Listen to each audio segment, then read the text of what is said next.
All right. Hey, good morning, everybody. It's 9:03. Sorry, we're a little bit late. We had some folks still joining us. So we'll kick off the program as we are limited to an hour here. So thank you all for joining us this morning. We're so excited about this program that it could not be more relevant today. Before we dive in, though, please allow me to thank our sponsors, right? It doesn't happen without our sponsors.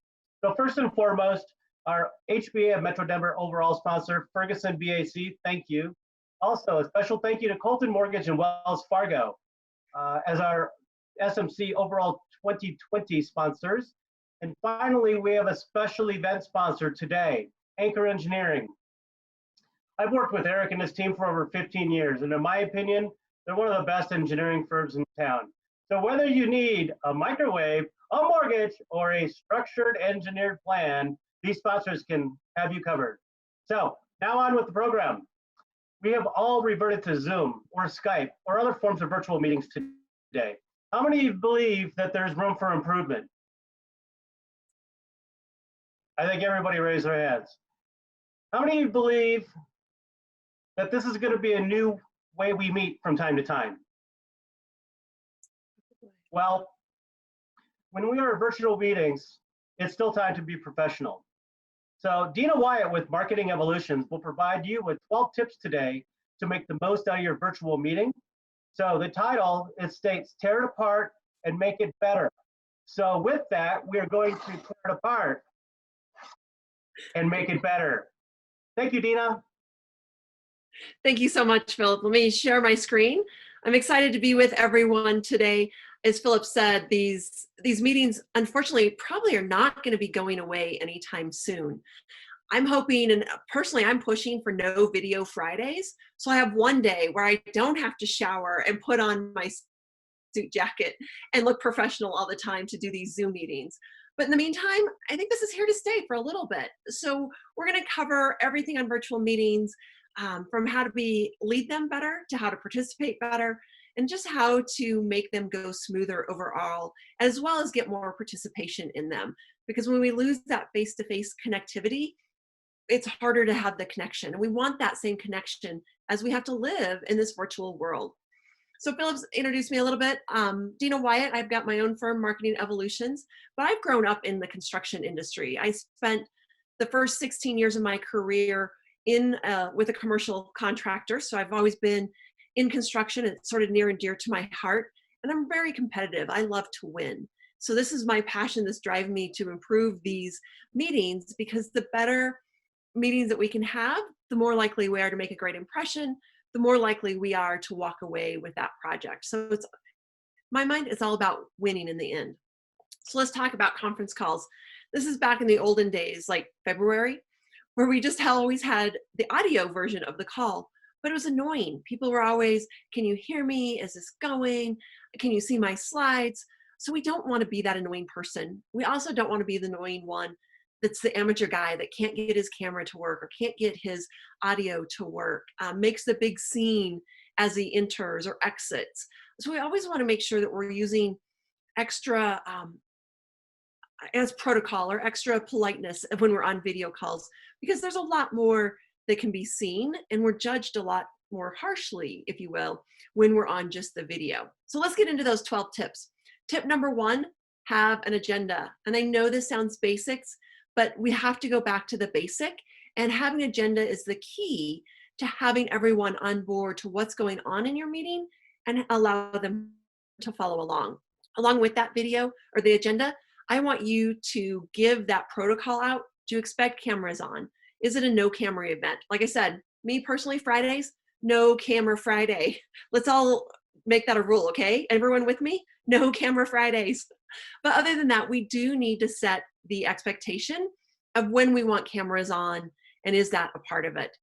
The other thing the agenda does for us, though, it allows people to prepare properly for the meeting and come in ready to participate and ready for their part. They also know when they're supposed to speak. So it helps that talking over each other that often happens in these meetings. If they know their part's coming, you're going to get to it later, they're more apt to hang out and wait for that to happen on the agenda versus speaking over each other. But speaking over and talking about talking over each other, I do want to tell you this is a webinar. So we do not have the ability to hear our participants, but you are welcome to ask questions. You can do that by two formats, either in the chat box or there's a Q&A box. The Q&A just comes directly to the co-host and the panelists to see. The chat box typically goes out to everyone. But if you do have questions that you're going along, please put those into that chat box. And I've got some helpers here, Connie and Philip and Aaron are all with me. So if they see questions coming in the chat, they're going to watch that for me and clue me in if things need to be answered. So those are the two ways. If you've got questions, I love this to be as interactive as possible. So make sure and ask those as we're talking. All right, let's keep moving. So after the agenda comes, how do we look? How did we dress for the day? And what is the protocol there? So we've got some poll questions. Connie's gonna pull up the first one. And you should be seeing this poll come up. If you don't, sometimes it is hidden behind a question. All right, does everyone, you should be able to see that poll. Like I said, if not, you can pull it up to the start. But how did you dress? Did you dress as if you were in person? Did you think about it? Maybe just the waist up? Or, and here we don't have the ability to turn on our cameras, but if you were on a video call or your video call, the last one you've had, did you refuse to turn on your camera because you didn't shower? All right, I don't think people are being honest. We'll share these results in a minute, but not one person said that they didn't turn on their shower or their camera because they didn't shower. I don't know if I trust you guys. Every webinar I've given, I've had at least a few people that were brave enough to admit that they didn't turn on their camera.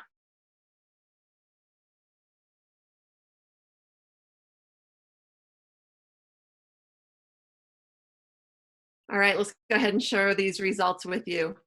Number one, you dress as if you were in person. Congratulations. It's usually I hear from the waist up is more common. And I have to say, honestly, and I know presenters are not supposed to ever admit this, but I dress from the waist up. I've got on black jeans with holes in them and frayed cuffs, but boy, are they comfy. But I do dress from the top up because we do want to make sure that we are putting that best foot forward and we're still showing that respect for others. This is what happens in my household. If it's audio only versus video, my husband is the audio only, the dog on the left. He comes down some mornings, I think he shaves about once a week, and that's when I beg him to shave. Other than that, he comes down in a baseball hat, pajama pants, looking pretty scruffy. Other hand, I'm finding myself, I think it's Connie, she always looks great. I'm finding myself on these video calls multiple times every single day. And so I'm having to get up, do my hair, put on that extra little shine because I am on video. And we want to always make sure that, again, it's about putting your best foot forward. You're having a lot of Zoom happy hours and casual calls. This is fine on a happy hour. If you're catching up with a buddy, sure, kick your feet up on the table, have a cup of coffee. But is this with a client or a networking partner or a professional alliance? I say this isn't the place for it. We don't want to get overly comfortable in this time. We want to dress for success and dress like we were in the office. You know, things have gotten a little bit more casual. So I think, you know, when we were in the winter, having a pullover sweater, a polo shirt, less structure, that is totally, totally fine. What I want people to really pay attention though, is the color. I found out by trial and error, but if I wear a black jacket and give them my dark hair, I can look like a floating head, which isn't really the look I'm going for, or the visual effect that we want to have. So I've learned that it's all about contrast. So for me, a lighter jacket with my dark hair works perfectly. I think you saw Connie when she was first on, she's got that beautiful blonde hair. So for her, she can wear black, it works great. Philip has no hair, as we all know. So boy, I think the world is probably wide open with what he can get away with, right? But you do want to avoid either really extremely dark colors if you don't have the proper lighting, because it's going to blend in, or avoid the same color as your background. Again, you want that contrast and that pop. I would recommend avoiding very busy, loud patterns, because that doesn't work, as well as a lot of jewelry for women or men, I guess, these days. Earrings can catch the light, they can make reflections. Again, anything that can be distracting, we want to go away with.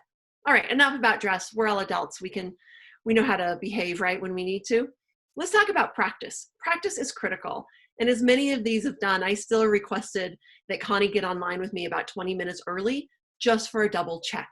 I always go by Murphy's Law, and if it can fail, it will. You never know as many of these you do. So make sure that you practice, you really understand, especially the platform that you're working with. I'm really curious, what platforms are you seeing out there? So we've got another poll question. We'll get that loaded up.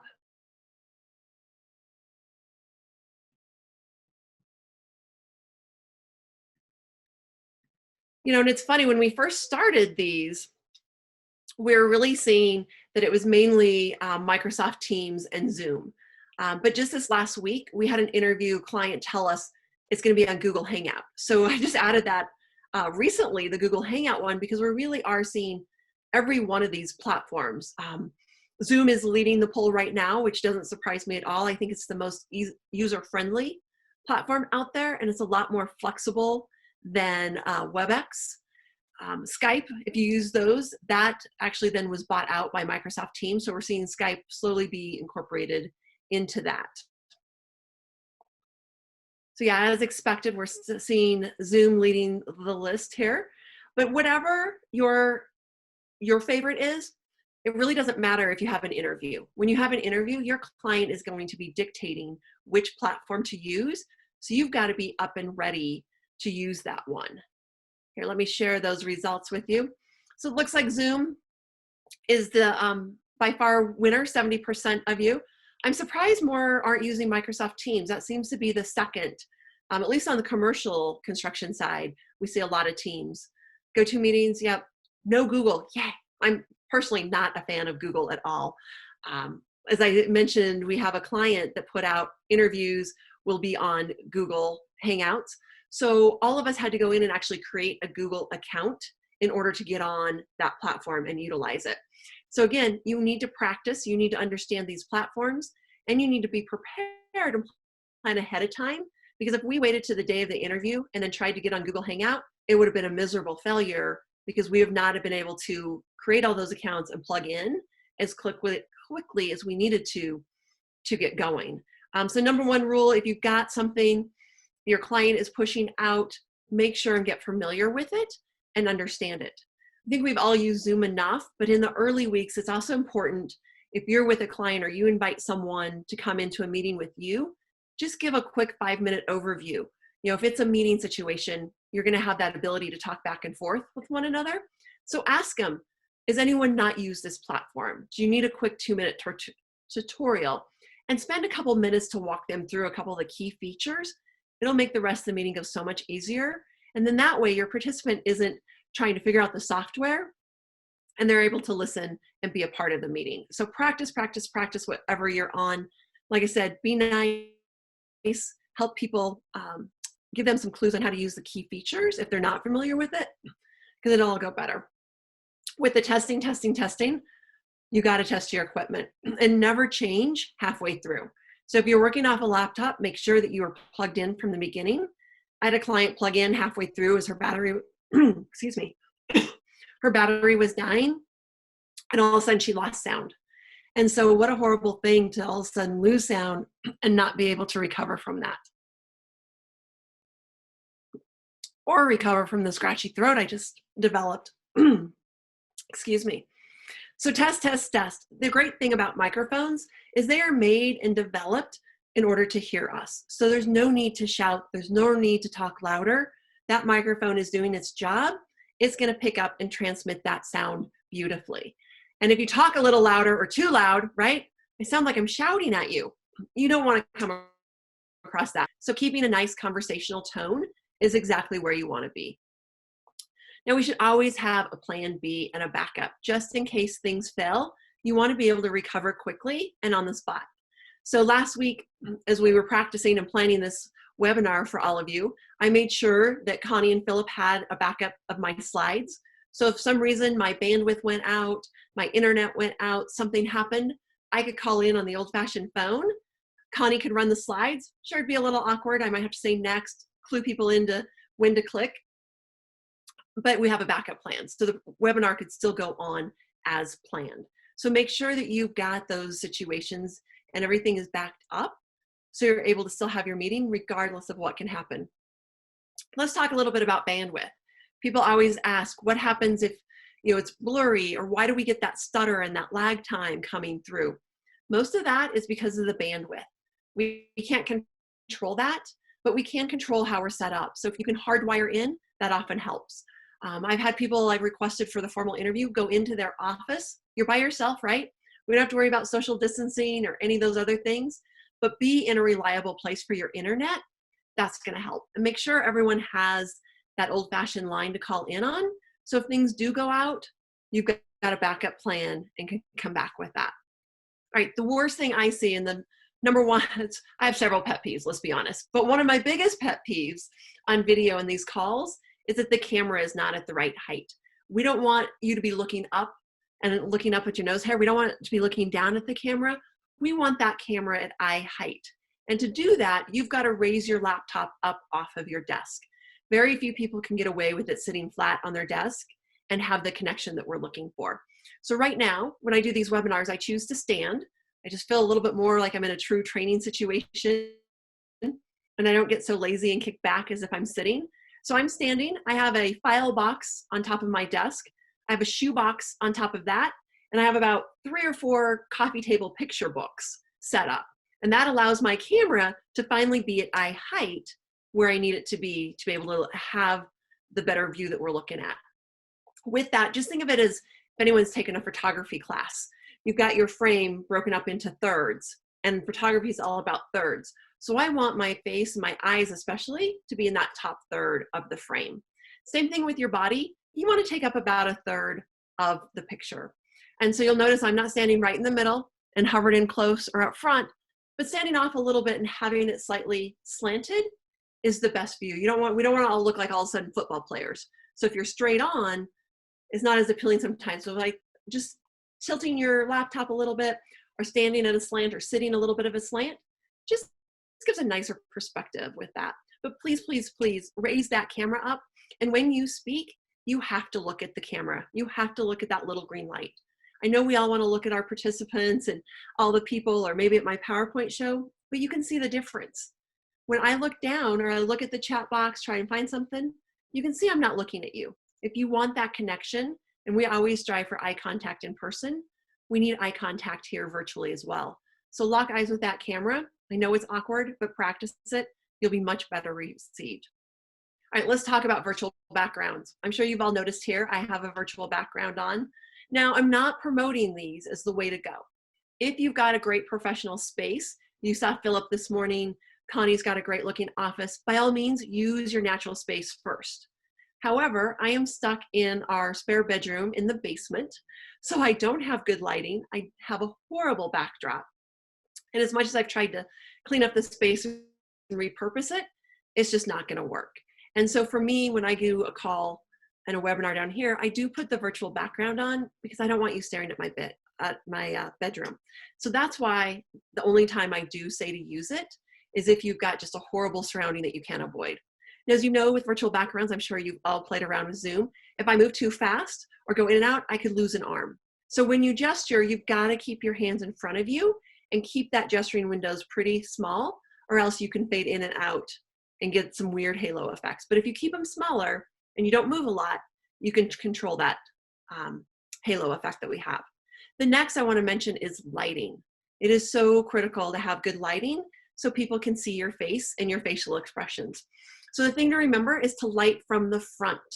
I am actually facing the window, which is another reason why my setup is so poor. But to get the right light, I want to face that window, as well as I have a lamp right in front of my computer as well.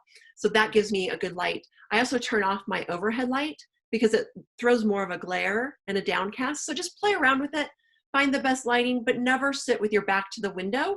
Your face is going to get too dark, and the other participants are not going to be able to see any facial expressions. So always light from the front. All right, let's keep going. Tip number 4 is you need a leader. Now this sounds, again, sounds simple, right? But without a leader is when you get those people talking over each other. Now we also, as participants, we have to let the leader lead the program. This is really important, and I'm a control enthusiast. I'm sure I'm not the only one out there. I love to take charge and want to run these, but it's not my job. If I'm a participant, I need to let that leader lead. Again, going back to that agenda, If the leader puts out the agenda ahead of time, we all know what to expect, and we can let the leader do their job. The leader can do those things, calling roll call, making sure everyone's on, making sure we're ready to start the meeting. All those things are great roles that leader should be doing to help control and ask people and garnish and really get their input. It's really up to them to make sure we're getting the input that we need from people. Next, with that, assign other roles. You heard me today. I've got Connie and Erin helping me out if people put things in the chat box, people put in questions. It's hard for me as the presenter. I want to give you my full attention. And it's hard for me to keep an eye on the chat box, maybe on timing to make sure that we're in our hour time frame, all of those things. So having other people fill those roles is really important, and it allows you as the leader or the speaker to go through and do that. The other thing, if it's like a OAC meeting or a job site meeting where someone needs to take notes, you need to report back to people. By all means, as the leader, you should not be the one taking notes. Allow the note taker to turn off their camera. That way they can type, they can have their computer at the right level to type on, but they can be the ones typing as you go, getting those minutes out, keeping record of everything that's decided so you can make those decisions and move forward. Since we're talking about notes, I want to caution everyone. I love the chat feature because you can ask questions, you can put in comments. Just be aware that whoever called the meeting, I believe on almost every single one of those platforms that we talked about, if you utilize the chat feature, that is a permanent record and goes back to the leader. So never comment on the leader, never make fun of something, or never, just know that it was just like email, right? It's a permanent record.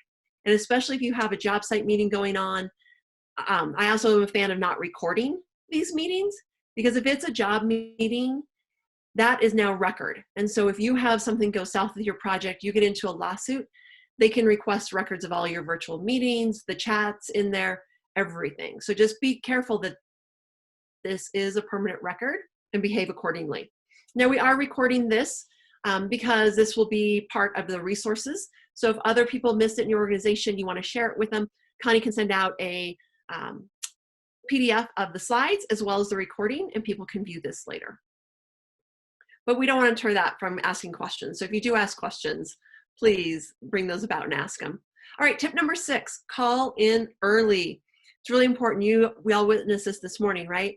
There's a little bit of a lag time getting people in, but we also saw people were calling in probably right at 9 o'clock. And so we had to start the meeting a couple minutes later to allow all those people to get in. So to be that good participant, always call in a few minutes early. Most hosts are not going to let you in until the time, but if you're there ready to start, it makes the meeting go so much more smoothly. Now, if you're the host and you plug in early, as you should, to make sure everything's working, it's always polite to especially mute the lines and turn off your cameras. That way when people are joining, they don't accidentally overhear something or get seen it. Connie and I were chit-chatting as we first got on board, and I'm like, oh my gosh, make sure this isn't being recorded, because I don't want our idle chit-chat to be out there for everyone. So just always be aware as people start joining, if they can hear you, you want to make sure and have that blocked out, and so it's not part of the actual part that they're seeing. We had a question come through here that I'm going to answer. We had a question asked of how early is too early. Sometimes people have called in and there's a different meeting going on. I would say as a participant, no more than 5 or 6 minutes early. This is another thing as a host to have set up different meetings. A lot of people are getting lazy and just having their sort of channel open the entire time as it changes from meeting to meeting. And so that's more of a, I say on the host for not having it set up properly and keeping those meetings secure. They should have those locked down and not have other people ability to get in if it's not the correct meeting. But those are good things to be aware of and good reminders, right? As hosts, sometimes we don't think about these type of things. So typically, 5 minutes early. If you're a host, I do want you on a few minutes early. I begged Connie to get on with me 20 minutes early, just so we could make sure I could share my screen. It was up, it was working. We had enough time to fix things if they went wrong. Generally though, if it's just a meeting and not a webinar like this or something formal, that 5 to 10 minutes early is plenty. We're not seeing it so much anymore, but we also saw it where people were not able to get through because especially at the top of the hour, things were so jammed packed. And so beware of that if you're holding meetings or having issues with people calling in. I used to use free conference call all the time, and they were really overlogged at the beginning, top of the hour. So we started setting meetings for, say, 1:15 or 1:30 instead of straight up 1. That really helped ease the system and allowed everyone to join in. So again, play around with it, see what works for you, find that best solution. We all know this one, right? Major pet peeves, mute your line. We all have things going on and we understand that. However, it's about being polite, right? And so knowing when to mute your line or having your fingertip really close to that mute button. So if your dogs start barking, the kids start screaming, you can mute quickly and move on. Now, it's also our job, though, as hosts, and I really want to mention this, as a leader of a meeting, if there's an issue going on with one of your participants, the kid's crying, someone needs help, you know, the dog's barking, things are crazy, let them know that they can take a break. Turn off your camera, mute your line, go deal with that distraction, and come back in a couple minutes. We feel so tied to this that we can't leave a meeting or we can't get up and deal with that distraction. It's okay, but it helps if that leader gives people permission, gives them the grace to say, go take care of that. We can resume in a couple minutes. That helps a lot. The other thing we're seeing on these meetings is we can't absorb everything or stay as engaged as well as if we were in person.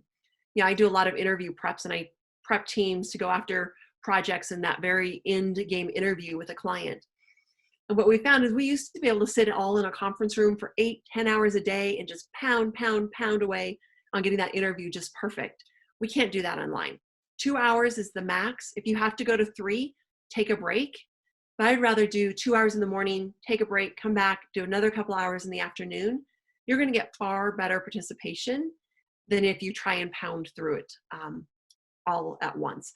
And I was talking to a lot of people about this. What is it? What makes it different? And we had another question come through is, why can't people pay attention as long when it's virtual? And I think I've done a little bit of research on that recently, and it's because we're such visual humans. And you think about it, in a conference room, if we were all together, there's not a ton going on there. We go in, we survey the room once, we get the lay of the land, and we sit down, and really then we shut off the verbal cues of all that around us. But on a Zoom call, and if we were all on a Zoom meeting, we'd have up to 25 boxes right in front of us, 25 different people, 25 different backgrounds, 25 different things going on, and we're trying to take it all in at once. Our brain just literally cannot process that much information. And so having a plain background, trying to cut out some of those distractions, having a virtual one that's probably even a less busy than my office is here, but really finding ways to reduce that clutter in our mind will really help those meetings go more smoothly. Next, we have to announce ourselves, especially with Microsoft Teams, WebEx. Some of these platforms aren't as visual, and I think that's why everyone loves Zoom so much, because you can see everyone come in, and we've got so many more views that we can look at. But you've got, if you're in a Microsoft Teams, you start to talk, there's a lag time as well of when it pulls you up. And if you don't have a video on, it's just your initials. And so it's really nice to announce yourself to who you are and let people know that. Obviously, you can see from my screen here, we've been watching a lot of old time movies, getting my kids taught right, sharing a little Princess Bride action with them.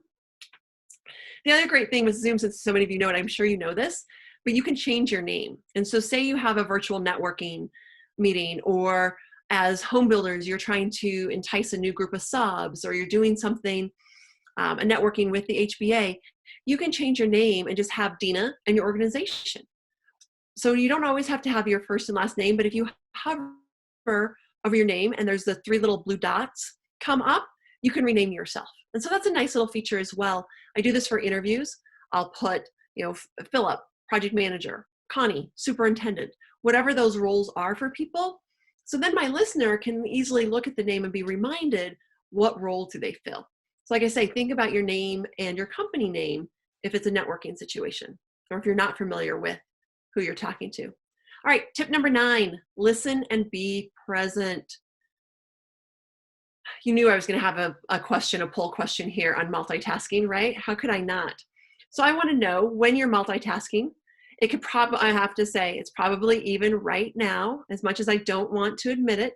But when it's a webinar, you're not seen, you're not heard. It's really hard, and I understand that. It is hard to not multitask. So we've got the third poll question coming up here. What people are guilty of. I love those that say exercise. This is my favorite thing to do. If I am just a participant on a call and I only have to listen, you bet I get on my exercise bike. But what I found is when I spin, or maybe I go out and I go for a walk, I am so much more present and attuned to what's going on because I have no other option, right? I'm doing that, but it allows me to fully listen and understand what's going on the call. The worst, and oh, you guys are all guilty of it. I figured this, I'm going to share here. Checking emails. The problem with this, and I just want people to be aware of them, I know I'm not going to change the behavior. I know you're still going to check emails, but when you check emails, you have to read, you have to open it up, and if you choose to respond, you're also typing back a response, and you're formulating that response as your head, and you're also typing. That's more than just one thing. If we're doing all of those things, it's very, very hard to still pay attention and hear what's going on. And so I know you're going to multitask. Just do things that are smart, that allow you to still be as present as possible during this. And I'm going to show you, this is what the general public says that happens. So you're not alone. Their number one thing is checking emails as well. And yes, going to the bathroom, it's a real thing. I'm sure you've all seen the jokes on Facebook. People have done that. So the rule, if you ever have to get up and leave your computer for any reason during a call, turn off the camera and mute it, because you never know what else you're going to get sidetracked on and do in the meantime. Never take it with you as you're walking around the house. Never bring your phone into the bathroom, right? Does a mute really work? Just too many things. Again, Murphy's Law, right? If it can go wrong, it will. I never want to be in that position. All right, number 10, expand your voice. So I'm also a presentation coach. And so this is so critical to me when we're looking at this too. How do we sound? We've lost now so much of our body language, so much of our nonverbal communication when we go online, that what we really have left for the biggest impact is our voice. And so we really want to make sure and utilize that voice as much as possible. So when we think about expanding our voice, I want you to really think about slowing it down. We need to talk just a tad bit slower on video. And this is hard for me. As you've probably noticed, I'm a fast talker, but it's not about saying more. It's really about cutting that down, speaking a little slower, making sure that you articulate your words and fully pronounce each and every word. If someone's rambling and you feel like it's one giant sentence, it's because they're not pausing, and they're also not fully enunciating and articulating those words. So those are the keys there when we look at being able to clearly be heard and sound. Next, we have to use every bit of our voice that we possibly can. So think about your pacing. Is it good? Is it conversational? Not too fast, but definitely not too slow. Do we have inflection? What's the pitch? What's the volume? Your key here is you want variety. Variety is what's going to hold their interest to them and keep them going. Next, I think this is interesting to look at the perception our voice can have based on the tone you use and that pacing that we're talking about. And so that first one up here in our left upper hand corner, the authoritative.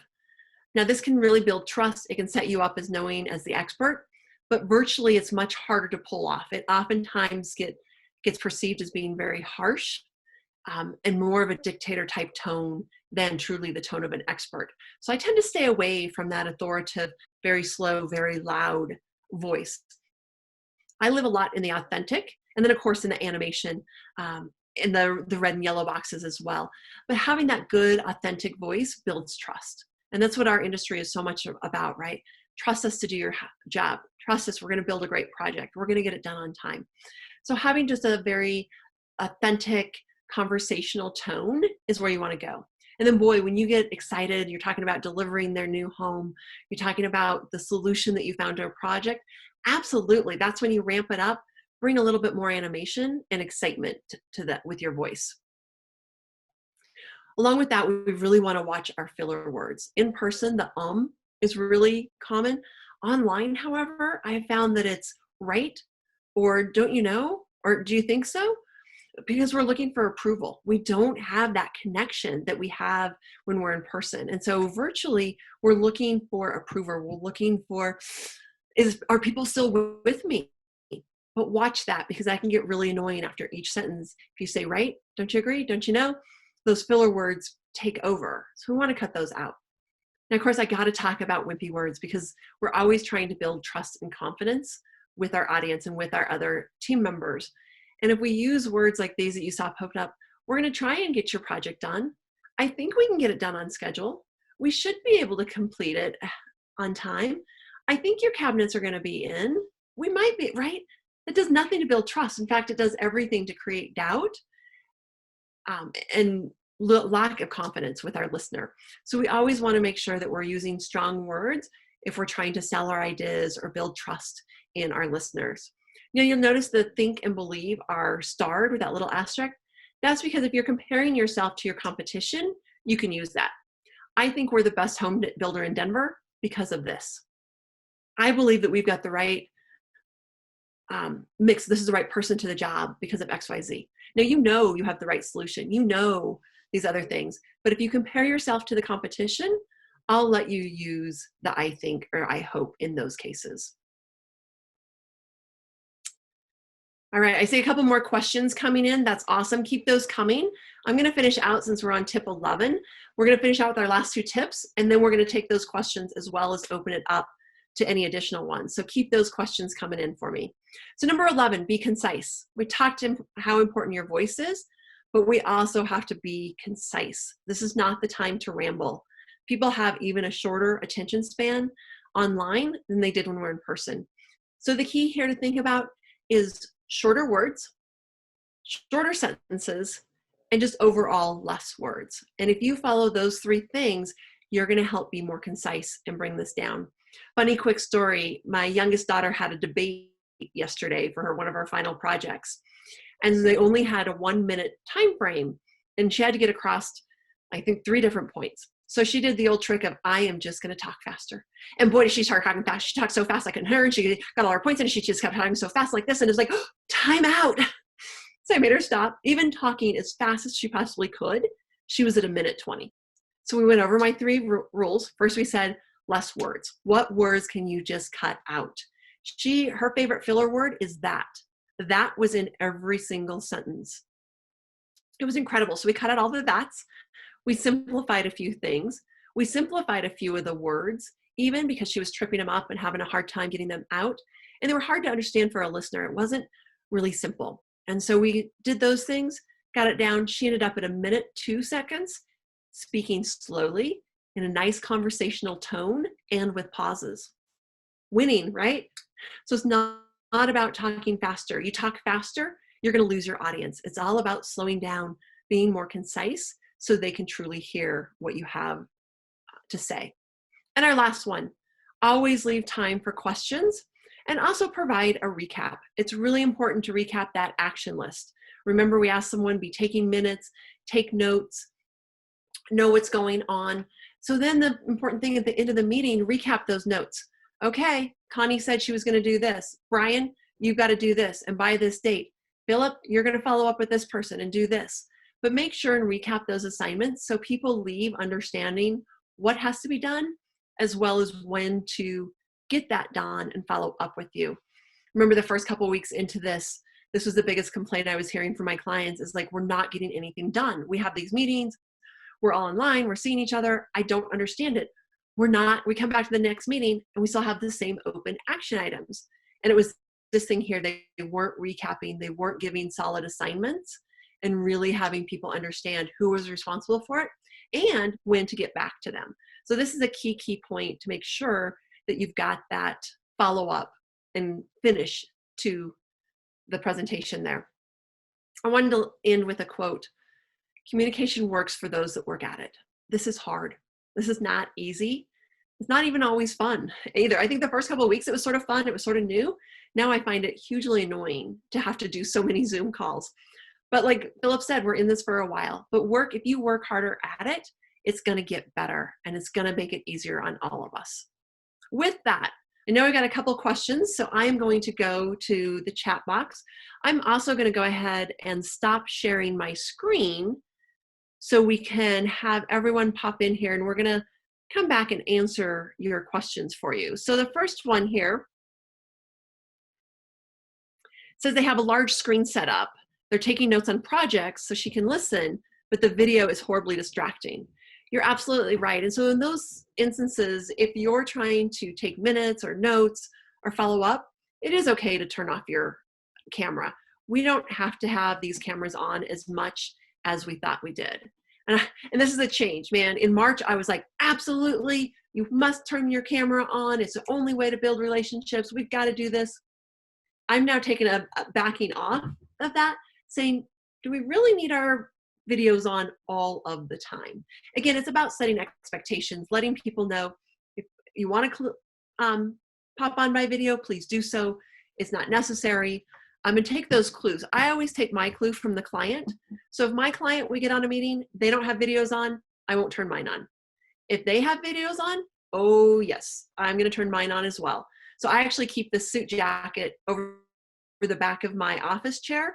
So if I get on a call and I didn't realize it was supposed to be video, I can quickly throw on a jacket and I look at it. I also keep a scarf handy. So that's another good way of just, looping a scarf around. Even if you're in a t-shirt, it can hide most of it. And guess what? All of a sudden you look a little bit more professional and you're able to turn your camera on. So take that clue from the other participants. Do you have them or not? But if you don't have your camera on, I do want to encourage you to have an account. So it's just not your name that shows up, but your headshot shows up. So in Microsoft Teams, what we've learned is only people inside your organization will show up with their headshots. So even though I have my headshot on there, to my clients, I won't show up. I'll just show up as that little circle. But in Zoom, if I turn off my camera, you're going to see a headshot of me. So again, they can still see who they're talking to. I think WebEx is the same way. Google is the same way. If you have a Google account and you're using, God forbid why someone wants to use Hangout, I don't know. But again, our client's requesting it, so we have to get smart and have to use it. But have that headshot on there, it really helps. Oh, we got another question here. What about for those laptops that have the camera at the bottom of the screen? I say get a new computer. No, I know that's not possible, but it is harder when your camera's at the bottom of your screen. So again, I told you how my laptop is set up with several layers, several height. And so my camera is at the top of my screen, which is a little easier. If it was at the bottom, guess what? My laptop then has to come up where that keyboard is right about chin level. So that way I'm still looking at that camera fully. So again, it's just play around with it. This is the time to get on a Zoom call with a friend and say, how does this look? What about this angle? What about that angle? Does it work to do this? But try things out a couple different ways. That's going to really help you to say what's that best angle. But you're right, you got to keep it up, which just means raising it all the further. We have another question that just popped in about virtual networking. This is really hard when all of us in business development, right? We're used to going out, seeing people, going to association meetings, meeting people, having open houses in order to get participants for our job or whatever it is. In the commercial market, we do a lot with minorities, and especially City and County of Denver work, as you probably all know, require a certain amount of minority firms or participation. They're now doing a lot of outreach with various zip codes, all different things to get more people involved in construction projects. So we've turned to virtual networking. You talk about hard. Meetings are easy now, right? Hopefully meetings now you view a lot more easier. You've got your agenda, you're assigning some roles and leaders, you know how to work those a little bit better. But what about a virtual networking situation? So a couple tips with those is one, start off with an icebreaker. Again, really important to have a leader, know who's in charge. But if you start off with an icebreaker, it allows everyone to participate and you get to know each other a little bit more. Another thing with that is make sure and ask questions. It's your job as a leader to even more pull people out and make sure that you're asking questions of them to get that participation in there. We just recently did a strategic planning session of all things virtually. Not my desire, but there's no way to get people from 3 or 4 different states to fly in and do it all in person like we normally would. So we sent those participants out ahead of time a little whiteboard. And so during the icebreakers and during a couple sessions, we required them to write their answer on a whiteboard and then hold it up. So it was a forced sort of a brainstorming activity, but that way everyone could participate at the same time. We could really gauge and see what's happening with everyone in those brainstorming things. So be creative, but if you have those networking situations, you can definitely take them online, but you got to work a little harder again to get to know everyone, an icebreaker, give everyone the chance to participate. All right, it looks like we have another question coming in. Back to the virtual backgrounds. They're asking if everyone should have the same corporate or a branded background, and does that look too forced? You know, this is one of those things too where I don't know if there's really a truly right and wrong answer, and I'm going to term this in terms of interviews or what your purpose is. So you need to go back and say, what is the purpose of my meeting? We just did some big corporate interviews for some large projects in town where we did do branded backgrounds for everyone. They were very simple. I had the project name, but we also put the person's name and the title or the role of the project. And so it would say Dena Wyatt, project manager, whatever it is on there. But it was help to clue the owner in and help them remember, oh, who am I talking to? In that case, we did, because again, we're all in our homes, we're different places. We thought it looked good to look like a uniform team. We also, it was a design build, so we had the architect present, we had the contractor, we had some minority participants. So you talked about a lot of different people. And so we wanted to look unified. So in that case, we went with one branded background. I've seen some companies do branded backgrounds. They do 3 or 4 different ones and allow their employees which one to choose. So you can sort of fit it to your personality. You know, do you want the wood paneling today? Do you want the, you know, exposed loft look, downtown loft area? Do you want it a show home? Do you want it your, you know, something like that? So those are all options. As I said before, I'm still a big fan of the natural background. So I love Connie's office. You know, she spent a lot of time when this lockdown happened to transform that room and make it look like she's in the office. And I just probably told her a secret because people think that she's in the office because it looks so fabulous. As I said earlier, though, I'm in a downstairs spare bedroom in the basement. Really no way to make it look anything other than a bedroom. And so I use it there because, again, I want to minimize your distraction. I want you to listen to me, not be looking at my bedspread, which, by the way, is probably older than some people on this call because I don't update things like that. So it just is a way to cut things down. So I know that's not a great answer. It all depends. So think about it. If you have a professional setting, use it naturally. But if not, then virtual backgrounds are okay. There's another one here. What's a good sign-off technique when ending the meeting? Sometimes it can get awkward. Same thing with networking, right? How do we say goodbye and excuse ourselves? Well, this happens all the time in real life. We've been having a great conversation, and as lovely as Philip is, I want to go meet someone else, right? And Philip's just still talking away at me, won't let me go. Same thing, it's all okay just to say, I know I'm picking on Philip. He's like, what? Be nice to me. But it's just as you would in real life. Gosh, Philip, it's been lovely talking to you. I got to run. I have another meeting, or there's someone else that walked in. I really wanted to catch up with a couple other people here. I'm going to go say hello to a couple other folks. Talk to you later. Don't lie, but it's fine just to cut it off. Hey, folks, it's been great talking to everyone. Thank you for your time. I'm going to run now. And you don't even have to use an excuse. I got to go. Time for me to leave. And just hang up and go. If you're the leader, you can also just say goodbye. You don't have to wait for everyone to drop off. You have the authority. Cut that meeting off, hang up, tell them goodbye, and be gone. That's the thing we're finding is these meetings, everyone's having longer meetings too, right? Someone just tagged on to the question and asked, how do we make meetings shorter? I mean, do we always have to have Zoom meetings? So one, no, you don't always have to have a Zoom meeting. If you can handle it, still the old-fashioned phone works just as good. If not, think about too, scheduling your calls. Can you schedule it for 45 minutes? Why do meetings always have to be an hour, right? Let's schedule it for 45. Let's schedule it for 30. Let's schedule it for 20. So think about how you can shorten your meetings on purpose to get those done. And if you have the agenda, you can probably get through it a lot more easily with those tips.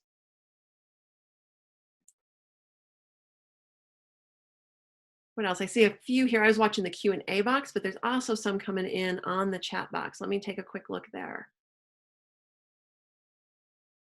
When is a virtual meeting required over a phone call? That is a great question.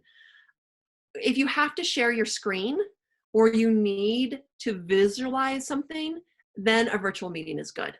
But even if you need to share your screen, doesn't always mean that you need to have videos on. So think about that. A conference call, a quick, think about it. If you're going back and forth on email, it's easier to pick up the phone, discuss it, end it, boom. I would say the number of participants, if you get over 3 people, then a conference call is awkward because there's not the verbal cues as we can see virtually. It's harder to jump in. There's more talking over each other. So I would say more than 3 people, go to a virtual platform. And if you need to share a screen, definitely go to the video virtual platform as well. I love this one. How do you shut down the rambler who wants to control the meeting? So as the leader, this is the job of the leader. One, having the agenda hopefully will help, lets them know when they should be speaking or when they can pop in. But as the leader, sometimes you have to say, gosh, those are great comments, but we want to make sure that we hear from everyone. Come back. The other thing I will do is I will have, especially Zoom's great. We can see up to 25 people on the screen. I verbally ask, if you have something to say, please raise your hand so I can call on you. And then that way it really helps. Especially if I'm moderating a session and it's more of a workshop type thing, I'll have everyone, there's also the feature where you can virtually raise your hand or give some reactions, but I'll have people literally raise their hand and then I will call on them so they know which order to go on. And then if the Rambler's already talked, guess what? You don't call on them for a little while. It's just like in person. We've got to be able to not shut them down politely though. Gosh, Philip, I know you've got another question out there, but we've got 3 or 4 people that haven't spoke yet. I'm going to call on them first, and then we'll come back to you. And then if you remember to or not, sometimes you're going to forget or you'll be out of time. But those are all ways to try to get more people to participate as well and not have them feel like they're being shut down either. I think that's always important.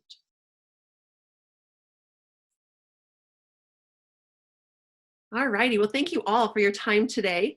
Lots of great questions. I appreciate everyone popping in with those, and I appreciate all the support from Connie and Philip and Aaron for helping me keep an eye on all the different Q&A and chat boxes going on. Did we catch everything before we sign off? Did I miss anything? So we're at 9:56, everybody. So if you could think of a couple more questions, that'd be great. I'll give you some stall time here. So, these things don't just happen. So the Sales Marketing Council, we're all volunteers. I didn't introduce myself, but I am Philip with Peak Staffing Group. Thanks for picking on me today, Dena. Absolutely. But I also want to thank our SMC Education Committee. Erin Winfield with First American Title Insurance, she's our chair this year. And she is making these things possible along with her committee members. There's Elisa with Taylor Morrison Homes, Barb Anderson, Anderson Marketing Solutions, Heidi Tackett, Colton Mortgage, Rick Overby, Stella Color Design, and Kate Personian with KTI Interiors. We get together, we brain these things out, and we hope there's good content for you. Our next event will be on June 8th, and it will be with 2 VPs of sales with some builders. It will be with 2 realtors and Heidi with Colton Mortgage on lending. And we're going to talk about how people can work together as that team to keep the buyer in mind. How do we keep them looped in? So pull out your phones, type in June 8th, 9 to 10, and that's going to be a good program coming up. So I see another Q&A came in there. Dena? Yes, so there's a question asking using a phone versus a laptop. When at all possible, I'm a big fan of the laptop. There's just so many more features that are available via your laptop than on a phone or a tablet. And so your phone obviously restricts the number of people, visual. It also just doesn't give you as much flexibility. So depending on the purpose of the meeting, what your role is, dictates if you use a phone or a laptop. I would never personally want to lead any meeting other than via my laptop, because again, there's just so many more features and controls that I have ability to do on the laptop. I don't think a phone allows you to mute people. Again, there's just a lot of features that get lost if you only use your phone. The other thing is it's hard with a phone on the views. You can have landscape, you can have portrait. I think we saw Philip playing around a little bit with his. Where do I move this? How do I term it? But it depends on where you're at, right? If you want to go, I want to get on the bike and I'm going to exercise and just spin, There we go. Philip just turned off on his head. Then I definitely use my phone. I did a virtual meeting with somebody doing this. I love it. I love it. So again, understanding your role, understanding the purpose of the meeting helps dictate what format, again, is what device you use as well. So, well, thank you, everyone. I think, do we get other, there was one last question, how they'll get the PDFs.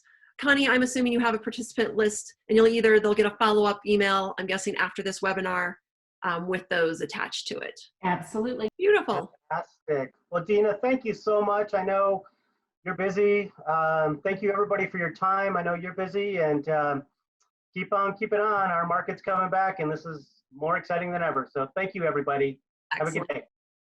Have a great day, folks.